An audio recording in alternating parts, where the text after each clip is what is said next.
you want to just introduce yourself? Yeah, so I'm Will Curtin. I'm one of the partners here at Churchfields Farm, Churchfields Saltworks.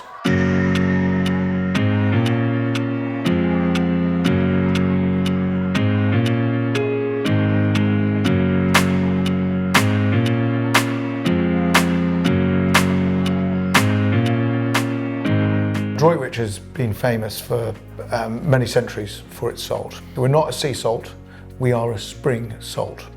So there's a seabed under the ground which millions of years ago in the Jurassic era got covered up. It gets washed over by spring water and it creates this brine. Bronze Age man found it, the Romans invaded and occupied Droitwich for the salt. That's where we get the word salary from. They used to pay their men in salt.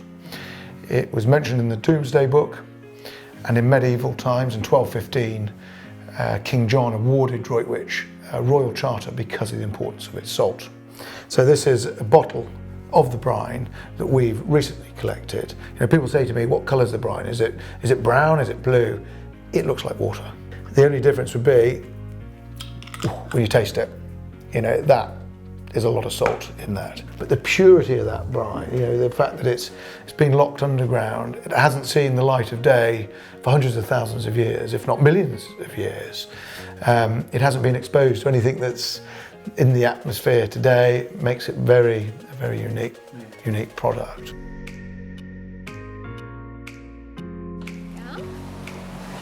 So we've left a couple different pans in a couple different states so you can see how the transition happens. This one just has brine water, so this was topped up a little bit earlier today. It just looks like a normal pit of water, to be honest, but it's actually 27% salt in here. So this is about 200 litres that we have on the pan at the moment. So we tend to find if the sunlight's coming down and it's heating the brine very quickly, we get the flakes forming on the top that then slowly sink to the bottom. And they're very delicate. I can almost even trying to grab one here, they're just breaking apart. Whereas the big squares here, this is more of our grinding salts. And you get lots of these bits which just kind of break apart into these little squares. Right, so this one's been sitting for about 2.5 days since it was last scraped. And it does form a bit of a sheet, so you just have to give it a little bit of a gentle tease. You can see all the flaky bits at the top, and then you have the bigger chunks at the bottom. So we just scrape this up by hand, kind of every 2 or 3 days, depending on the weather. So then it'll sit there for about 24 hours or so, just getting the majority of the moisture out. And then we'll pop it across into our drying polytunnel, just to finish off the process.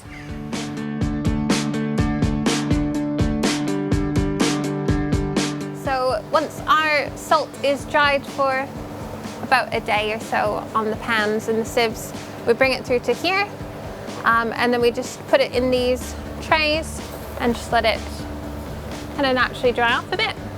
The fan you can see behind you there, so that's powered, the hot air is coming from the wood chip powered biomass boiler, so that's all renewable.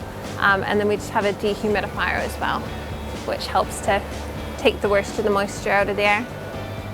So each one of these will be holding about 20 kilograms or so of salt. So we have 80, 100, about 160 kilograms of salt drying at the moment. So if you think there's only about 100 grams in a packet, then that would make 1,600 packets of salt just from this sitting in the room at the moment. So it's quite a scale. It doesn't look like it's huge, but in the grand scheme of things to a local dairy farm, it's quite big. I think it's important for consumers to see where are we getting our food from, and I think that makes, you know, adds to the provenance, adds to the uniqueness, you know, for consumers, for the market to see where we're coming from. You know, we're not a big factory in the middle of a city making salt. We are a working dairy farm that produces milk, makes a bit of ice cream, and also crystallises and hands and harvests a unique spring salt. I mean, to me, it doesn't get much better than that.